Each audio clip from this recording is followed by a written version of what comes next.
Hey guys, welcome to my Daugalang YouTube channel. Pin नोंथांमोनखौ फिन खनसे बरायफिनबाय थाबावबाय।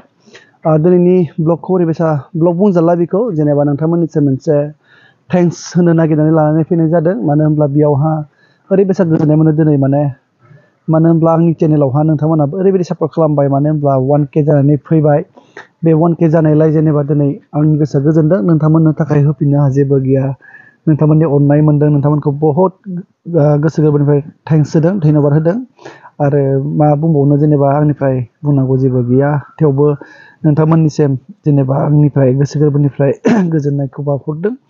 आरो नोंथांमोना जेसेबांखिनि हायो आंजों आरो सापर्टआव थाबावदो जाहाथे आंनि भिडिअफोरखौ नोंथांमोना मोजां मोनदोंब्ला आरो शेयार खालामबावदो जाहाथे आरो बेबायदिनो नोंथांमोननिफ्राय अननायखौ मोननो हायो। आरो नोंथांमोननिसिम आंबो बेफोरबायदि जेसेबांखिनि लकेल बा गामि एरियाफोराव थाबायनाय बा अनेक प्रग्राम सोलिनाय बेफोराव आं जेसेबां हानायखिनिखौ आं नोंथांमोननो देखायनो सानगोन, नोंथांमोननि सिगाङाव शेयार खालामनो सानगोन। नोंथांमोनाबो जेन आंजों लोगोआव थादो, आंबो नोंथांमोननो लोगोआव थागोन।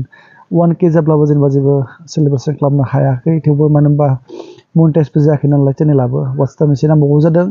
बे वाच टाइम नांबावगौ जानायखौबो नोंथांमोना बेसेबांखिनि हायो जेन गुबुनफोरनो शेयार खालामनानै होदो। आरो बे भिडिअनि गेजेरजोंनो जेनेबा नोंथांमोननि सापर्टनि गेजेरजों अननायनि गेजेरजों आरोबाव जेन मनिटाइज खालामनो थाखाय 600 घन्टा नांगौ जानानै फैदों। बे 600 घन्टाखौ नोंथांमोना थाबैनो जाफुंगोन होनना आसा खालामदों। आरो नोंथांमोननो बारे बारे बुंबावबाय जेन आंनिफ्राय होफिननो जेबो गैया, 1K सेलेब्रेसन खालामनो हायाखै, जेन आंनि गोसो गोरबोनिफ्राय नोंथांमोननो बेखौनो होदों, आंनि अननायखौनो होदों।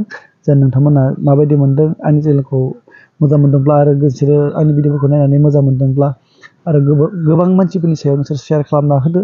शेयार खालामनायजों लोगोसे नोंथांमोना आरोबाव आंखौ अनबावदो, आं बेखौनो मिजिं थिदों। आरो आंनिफ्राय बेसेखिनि अननाय जासिहरबाय नोंथांमोननि गेजेराव। नोंथांमोननि सापर्टखौ आरो फिन मोनबावगोन होननानै आसा खालामदों बे दावगालां इउटुब चेनेलनिफ्राय जानानै। आं बेसेखिनि खोथाखौ बुंनानै दिनैनि नोंथांमोननिसिम बे भिडिअखौ लानानै फैदों। बे भिडिअनि गेजेरजों नोंथांमोनखौ आङो वेलकाम खालामदों आरो नोंथांमोनखौ थेंक्स बावदों। मानो होनब्ला नोंथांमोननि अननाय मोनामोनब्ला आं दिनैहालागै बेसेबांखिनि 1K चेनेलाव आं जानो हायामोन। बेनिखायनो नोंथांमोननिसिम आरोबाव फिन जासिबावबाय आंनि अननाय गोसो गोरबोखौ नोंथांमोननो फिन खनसे होबावबाय। होमबा नोंथांमोननो दिनैनि बे आंनि अननाय आरो जासिहरनायखौ नोंथांमोननो हरबाय। नोंथांमोना नाजावदो आरो लोगोसे सापर्टखौ खालामबावदो। दिनै एसेबांखौनो बुंनानै दोनथ'बाय।